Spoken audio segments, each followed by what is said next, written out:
Oh, and one of the jobs that needs to be done at this time of year is to tame overgrown roses. This is a rose that I haven't touched for the last 3 years, which is laziness probably on my part. It's a rose called Rosa Scalach-Glut, which is a good Teutonic name, and flowers red early in the summer, and then has these very attractive plump hips at this time of year. The problem with this rose is that half of it will never flower, because half of it is a sucker.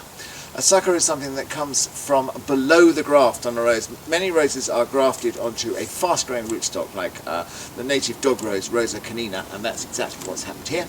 And it has taken over slightly. So we need to go back, find that sucker, and cut it out.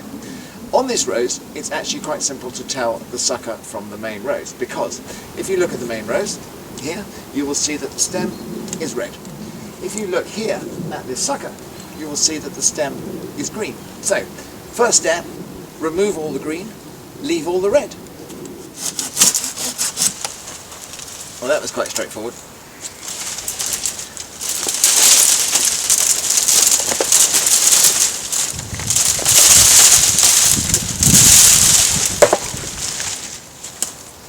As I thought, that is the majority of it out.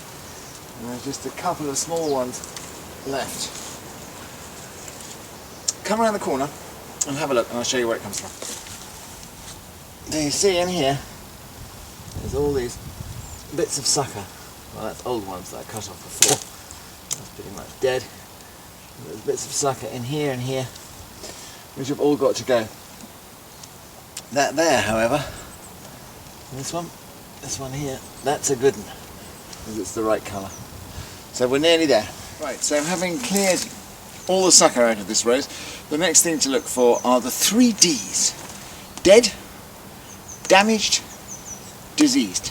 And so we go through this rose and we take out anything that fits into any of those 3 criteria, of which there is a certain amount.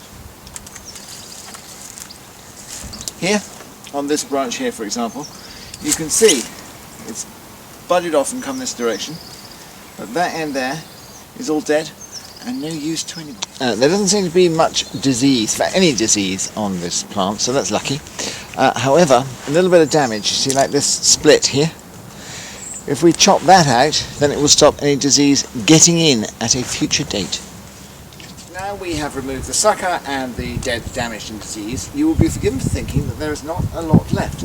But take comfort from the fact that everything that is left is healthy and is all the correct rose. So now all I have to do is to tie it back onto this pole. Drawing things up a pole is not perfect, because what a rose really needs in order to flower well is to be bent down as low as possible. So what we're going to do is wind it around the pole, and that is going to involve cutting back even more of this rose. Things like this branch here, which is old and mature and therefore inflexible, and that one should disappear. However, ones like these here, which are young and fit and bendable, these are the ones that we will keep. So we're going to end up with much less of a rose, but the rose is going to be a considerably healthier being than it was when we began. When it comes to training roses around a pole, you have to remember that they don't actually want to do it, and so they have to be gently coerced. The best way to do that is obviously with a nail and a hammer. So what you do is that you grab the rose and bring it round here like this. Now that doesn't want to stay there, that wants to fly off. So if I put a nail in about there, you're obviously not going to nail through the rose. So a loop of string around the nail. Always use string, never use wire or plastic ties if you can possibly avoid it.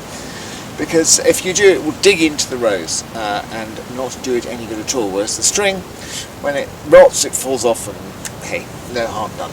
So we get that piece of rose here that we found before. Wrap it round here. So a loop around the nail and then a loop around the rose. So there you go, one telegraph pole all wrapped around with the very lovely Rosa Scalach-Glut.